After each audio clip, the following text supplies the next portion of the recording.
Faya Laurier 9 dans la commune de Cocody. Les résidents de cette cité sont à la tâche. Balayage de rues, curage de caniveaux et désherbage. Le quartier est passé au peigne fait. Ce matin, déjà très tôt, nous nous sommes réveillés et nous avons balayé nos rues, en commençant par devant nos maisons. Nous avons auparavant mobilisé toutes les femmes avec leurs maris, nos enfants et tout le monde pour balayer nos rues. On a fait déjà des flyers, on a fait du porte-à-porte. On est allé nous-mêmes faire des réunions par rue pour mobiliser tout le monde.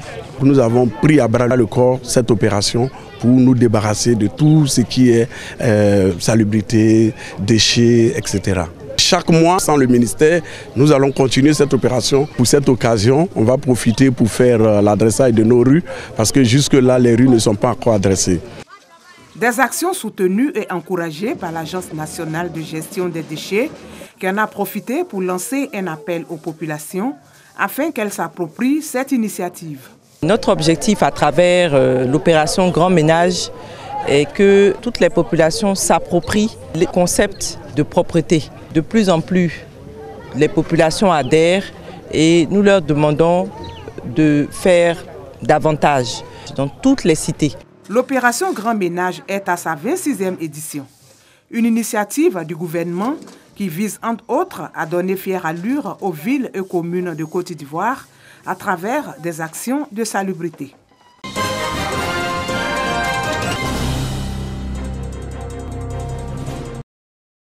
« 1600 milliards de francs CFA, c'est le montant que doit mobiliser l'État de Côte d'Ivoire pour améliorer le système sanitaire. Pour ce faire, un dialogue national sur le financement de la santé se tiendra ici à Abidjan du 15 au 18 avril prochain. La première du genre en Côte d'Ivoire. Pour des réponses efficaces aux problèmes sanitaires rencontrés, le gouvernement a entrepris, à travers le ministère de la Santé et de l'Hygiène publique, de nombreuses réformes. La couverture maladie universelle, la réforme du secteur pharmaceutique, la réforme hospitalière en sont quelques exemples. Mais une des problématiques importantes pour le ministère de la Santé et de l'Hygiène publique est le financement du secteur de la santé.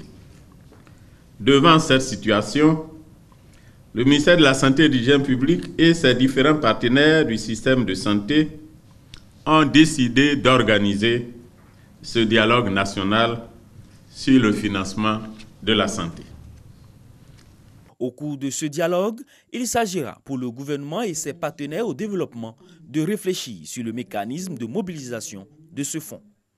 Le dialogue national sur le financement de la santé va donc permettre de faire un plaidoyer auprès de toutes les parties prenantes du secteur de la santé en vue de mobiliser des ressources, notamment domestiques, pour un financement accru et pérenne de la santé, afin de tendre vers la couverture sanitaire universelle en Côte d'Ivoire et de contribuer à l'atteinte des objectifs pour le développement durable.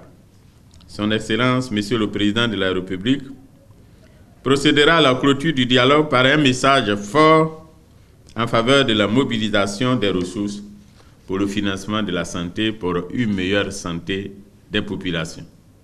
Selon le ministre de la Santé et de l'Hygiène publique, cette rencontre de haut niveau sur le financement de la santé réaffirme encore une fois la volonté du gouvernement à améliorer le système sanitaire ivoirien.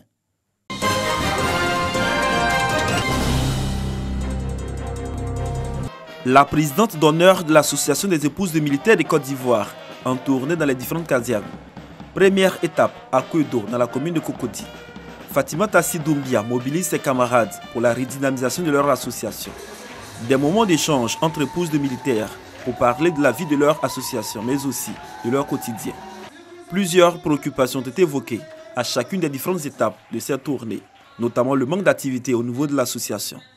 L'épouse du chef d'état-major général de l'armée, le général Lassina Doumbia, a rassuré ses camarades de la redynamisation de leur association à travers des activités d'envergure. Fatima Tassi Doumbia a également demandé aux épouses de militaires d'être des vecteurs de paix et de contribuer véritablement au renforcement de la cohésion sociale et au processus de réconciliation nationale. Tout ceci doit selon elle passer par la culture du pardon et le vivre ensemble. D'Abidjan à Korogo, en passant par Daloa, Bouaké, Bondoukou et Adiaké, le message a été identique. La présidente d'honneur de l'AUMC, Association des épouses de militaires de Côte d'Ivoire, a également évoqué la question de l'entrepreneuriat de ses camarades.